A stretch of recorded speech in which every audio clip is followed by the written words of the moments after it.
Gagawa po tayo ng soft gel nail extension and bridal nail art.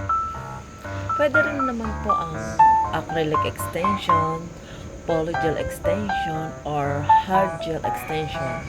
Pero mas prepare ko ang soft gel kasi mas madali siyang gawin at less sa time. Ayan po, dahil sa bridal design po ang ating gagawin ngayon na design. Of course, white color po na nail. Then, ito po ay milky white nail polish color. Ayan nga po. Then, dahil mahilig ako sa glitters, nilagyan po natin ng bonggang glitters. Yan, pahid-pahid lang po. Ay, ang ganda tingnan dahil bridal, white na white. Then, maglalagay po tayo ng design. Then, yung mga stone para sa design ng bridal. Yan. Yan, dahan-dahan lang dahil mahirap nang pumaling. Yan, dapat straight. Yan, pasensya na dahil kinakat-cut ko lang yung mga video ko para mabilis. Matapos,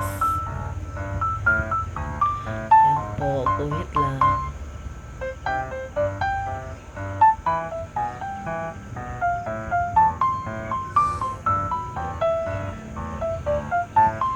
Yung base color ko nga pala dyan, this is pang nail extension po yun. Yung po ay a base gel extension. At pasensya na po sa tumatahol na aso. Excited kasi yung aso namin, yung Shih Tzu. Siguro nakita na naman niya yung kanyang amo. Charot. Ayan na po, may guhit na. Maglalagay na po tayo ngayon ng stone. Ayan. Favorite ko talaga maglagay ng stone. Ayan. Ganyan lang po. Bago tayo maglagay ng stone, bahiran muna natin ng base coat yung ating nail polish para dumikit yung stone. Ayan. Ayan, ganyan lang po. Ayan. Actually, madali lang naman po talaga maglagay ng stone. Kung marunong kayo, ganyan lang naman po ang technique sa paglagay ng stone. Yung iba naglalagay ng glue para dumikit ang stone. Pero ako, hindi ho ako naglalagay ng glue. Ang ginagamit ko lang para dumikit ang stone is lalagyan ko lang siya ng kahit ano. Pwede rin siyang hard gel or soft gel or base coat. Then, UV light po natin. Now, yung naman pong flower. At naglagay ako ng flower para lalo siyang maganda para sa bridal nail design.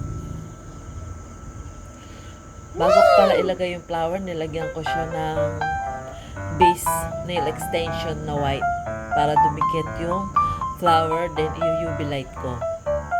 Yan, dahil na UV light ko na, lalagyan ko na ng top coat. Ito po yung pang final top coat. Pang final na po yan. Kahit yung mga stone, lalagyan po natin ng top coat. Isisilk po natin ang top coat yan para mas matagal siyang matanggal. Para hindi siya matanggal. Actually, yung ganitong nail extension, tumatagal po siya ng more than 1 month. Opo, more than 1 month. Saka, yung mga stone po niya, hindi rin siya madaling matanggal. Huwag po kayo mag-alala dahil talagang secure siya na nakadikit. Matatanggal lang siya kung saan yung aalisin, pero pahirapan pa. Yan, pahid-pahid lang po ng top coat. Yan, pahid-pahid lang ng top coat. Then, after ng top coat, UV light po natin. Then, yun, finish na.